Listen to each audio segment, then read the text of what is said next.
My grandfather's locket disappeared from my sister's baby shower table, and by Monday morning my mother had already decided I sold it. Nobody searched the couch. Nobody thought to. It sat inside that cushion for 4 years, through 2 house moves, until a stranger at a furniture consignment shop called my sister and said, "You're not going to believe what fell out of the armrest." I'm Priya Anand. I'm 30, and before I tell you what my mother said when that phone rang, I need to take you back to the afternoon everything went sideways, because the person everyone should have questioned that day was 18 months old and couldn't talk yet. Rewind 4 years. My sister Mira was 7 months pregnant, and my mother had turned our living room into a production. 40 guests, a dessert table, a gift-opening chair with a bow on it. My job, as usual, was logistics. I ran the games. I refilled the coffee. I was also the one holding my cousin's toddler, Arav, on my hip for most of the afternoon, because his mum needed both hands free for the cake. My grandfather's locket, gold, oval, engraved with my grandmother's initials, had been sitting in a small dish on the side table all afternoon. It was there for the something old toast. Mira was going to wear it that day and then keep it for the baby. At 3:40, my mother went to get it for the toast. The dish was empty. Here's the detail nobody thought to check, and it's going to matter in about 10 minutes. Arav had spent 20 minutes that afternoon parked on the couch next to that side table with a fistful of Cheerios, doing what 18-month-olds do with anything shiny, grabbing it, mouthing it, dropping it. Nobody watches a toddler's hands during a baby shower. Everyone watches the mother-to-be. By 4 o'clock, my mother had emptied every purse in the room, politely, just to rule it out, which is a phrase that ruins an afternoon every time it's said out loud. Nothing. By 4:30, the guests were gone, and it was just family. And my mother turned to me first. Not because I'd done anything unusual, because I was the one who'd been closest to that table refilling coffee all day, and because 3 months earlier I'd sold a pair of gold hoop earrings I never wore to help cover a deposit on my first apartment. That's it. That's the entire case against me, a coincidence of proximity and an unrelated transaction, stitched together into a story that felt true enough to everyone but me. I said the thing you're supposed to say. Call the police. Let them look at everything properly. My mother said absolutely not. A police report at a family event would embarrass us in front of my aunt's side of the family, who were still, 4 years later, sore about a wedding seating dispute.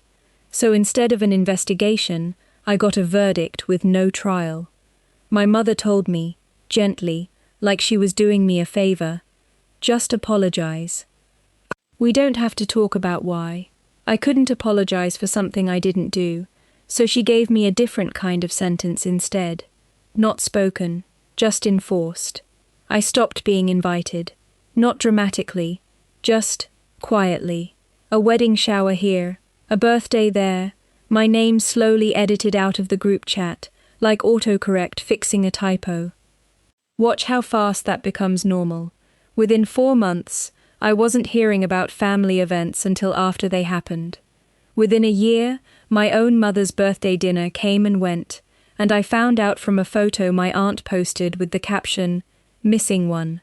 Missing one, like I was a sock, not a daughter. I moved 40 minutes away, changed jobs, and did something I hadn't expected. I got good at being alone on purpose, instead of by accident.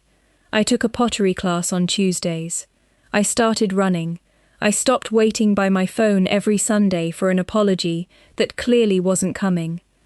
A 1.5 years in, my sister had the baby, a boy, Devan, and I found out from a text, not a call. "Everyone's asking about you," it said. Everyone, not her, not "I miss you," just a vague crowd noise standing in for an invitation that never came. I sent a gift anyway. Small, no note. I told myself that was closure. It wasn't, but it got me through that year. 2 years in, my father, who had said maybe 6 words about the whole thing the entire time, showed up at my apartment unannounced with 2 coffees and sat on my step for an hour. He didn't defend himself much. He said one thing that stuck with me. Your mother needed someone to blame fast, and you were the easiest person in the room to blame. That's not fair to you.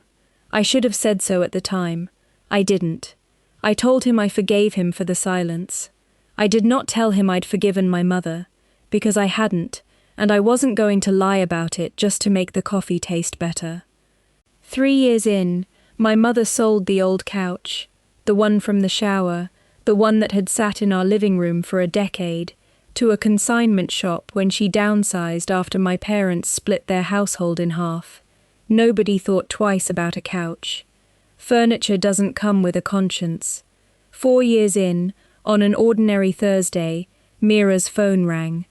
A woman at the consignment shop had been reupholstering the couch for a customer and found something wedged deep in the seam of the cushion, worked in so far it had taken a screwdriver to pry loose. A small gold oval, initials engraved, chain still hooked through a button thread, the way a curious baby's fist might have shoved it, over and over, until it disappeared for good. 4 years, 2 house moves, a shower, a birthday, a birth, a christening, all of it happening around a locket sitting 8 inches from where my mother sat, every single time she told the story of what I did. Mira called me crying so hard I could barely understand her at first. It was a Larav, she kept saying, like she needed to say his name to believe it. It was Arav the whole time. My mother called an hour later, not a text, her own voice, and it didn't sound like the voice from the shower. It sounded like someone who'd been carrying something heavy and just had it set down on top of her instead. I told her I'd come to dinner, but only if she said the actual sentence out loud, in front of everyone, the way I'd asked her to for 4 years and never gotten. She agreed. I think by then, she didn't have the energy left to argue. Dinner was tense for the first 20 minutes. My mother tried the soft version first. We're just so relieved this is finally resolved, and I set my fork down before she could finish rounding the corner into, let's not dwell on it.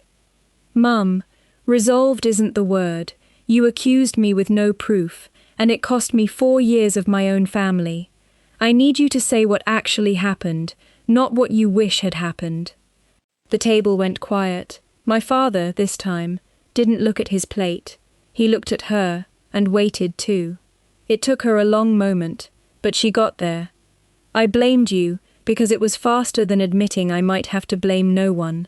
That it might just be nobody's fault, an accident, something I couldn't fix by finding a person to be angry at. I was wrong. I hurt you for 4 years because I needed a villain more than I needed the truth. No we. No, the couch did it. Just that. I told her I forgave her. Because I meant it, the same clean way I'd meant it for my father 2 years earlier. But I also told her, calm and clear, that forgiveness wasn't a key that unlocked everything back to the way it was. You don't get the same access you had before, automatically. You'll earn that the way anyone earns trust back, slowly, and only if you actually show up for it. Mira pressed the locket into my hand that night, still smelling faintly of upholstery glue. Grandpa would want the person who never stopped loving this family to have it, she said, even when we didn't deserve it back. I didn't take it right away.